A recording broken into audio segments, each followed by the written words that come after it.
12 years before Pizarro went to Peru, another famous conquistador, Hernán Cortés, had gone to Mexico and encountered another formidable civilization, the Aztecs. He conquered the country by kidnapping the Aztec leader and exploiting the ensuing chaos. Cortés's story was later published and became a bestseller, a handbook for any would-be conquistador. It can still be found in the great library of Salamanca University in northern Spain.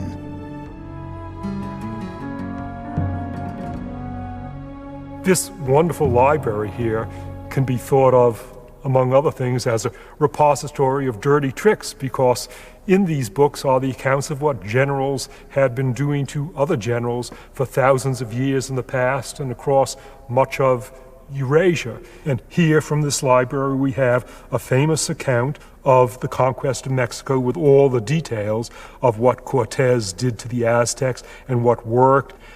That was a model for Pizarro to give him ideas what exactly to try out on the Incas, whereas the Incas, without writing, had only local knowledge transmitted by oral memory, and they were unsophisticated and naive compared to the Spaniards because of writing. But if books were so useful, why couldn't the Incas read or write?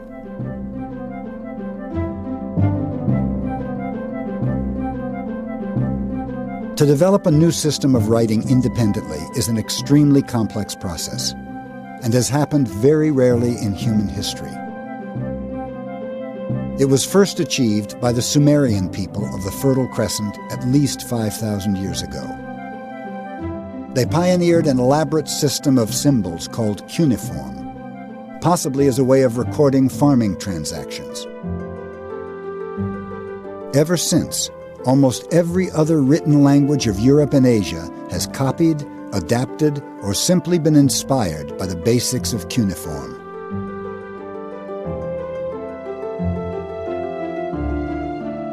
The spread of writing was helped enormously by the invention of paper, ink, and movable type. Innovations that all came from outside Europe, but were seized upon by Europeans in the Middle Ages to produce the ultimate transmitter of knowledge: the printing press.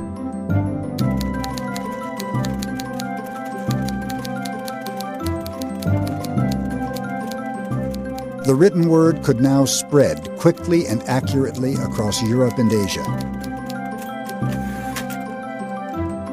The modern world would be impossible without the development of writing.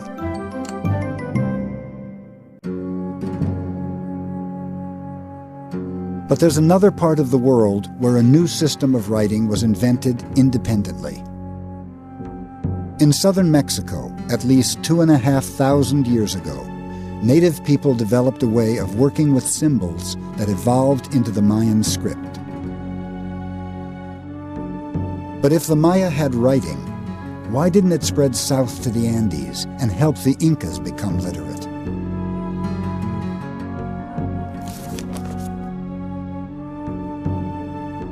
For Diamond, the answer lies in the shape of the continents.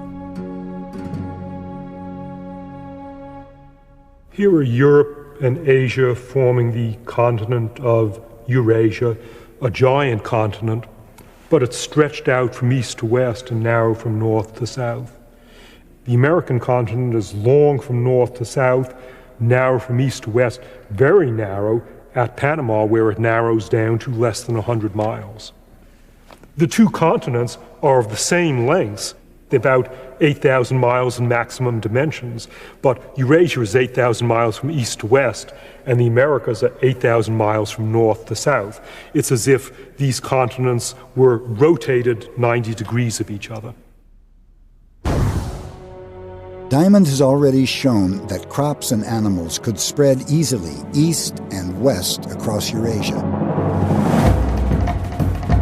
Because places at the same latitude automatically share the same day length and a similar climate and vegetation. But the American continents were the opposite of Eurasia. A journey from one end of the Americas to the other is a journey from north to south. A journey through different day lengths, different climate zones, and dramatically different vegetation.